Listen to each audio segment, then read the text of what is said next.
Well, I think the biggest change I've seen in my life living here in the Low Country has been the population change. We've had a dramatic population change between, say, 1980 and now. And so we've seen other things that are reaction to the population. We've seen more paved roads, we've seen more buildings, we've seen the result of these buildings and road paving that have caused different changes in our environment, particularly the waterways. And so the whole population change has brought about a number of other changes.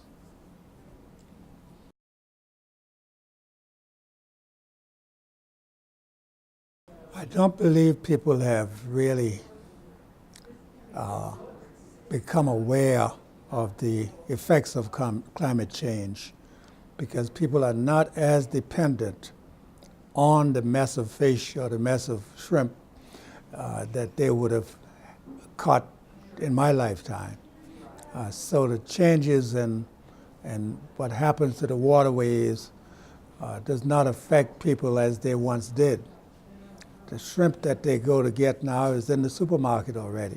They don't have to haul it into a boat, and so they don't see the effect of climate change on their foodways as immediately as they would have, when I grew up.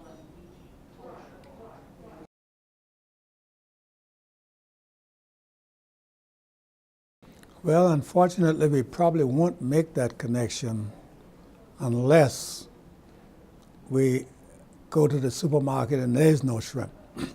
And then they say, well, what's happened?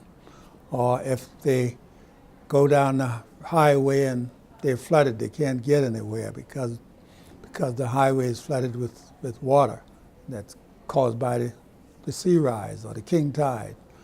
And then that'll be the moment, a teaching moment at the time. And I think we'll have to switch to the teaching moment rather than looking at teaching now for something that would happen in the future. Unfortunately, that is just the way we are right now.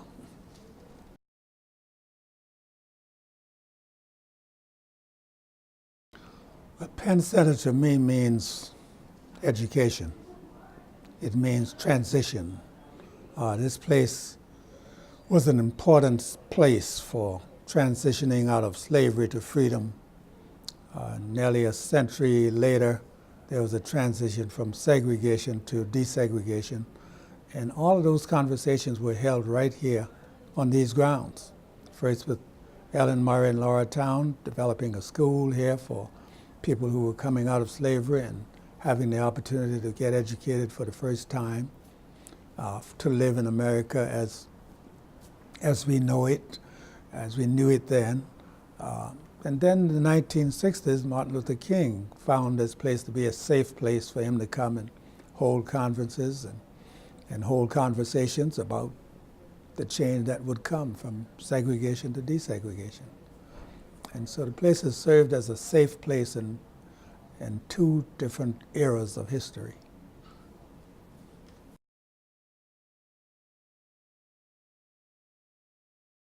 Well, I think the Low Country is a special place because of its climate, its environment, where you have the physical environment, some of the lovely oak trees, the waterways, the family ties.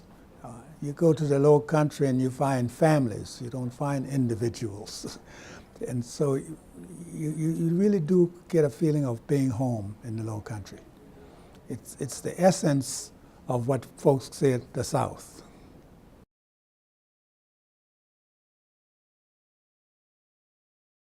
I fear we may lose some of it because the Low Country is one of the most desirable places to live. And so we have a new population moving into the Low Country rapidly that don't always understand, or they all don't understand what the Low Country tradition has been. And then we have the Low Country being one of the most vulnerable places to sea change, to climate change. And so we're very vulnerable in both cases. The culture is vulnerable to change and for the worse. And so is the environment, very vulnerable to change for the worse.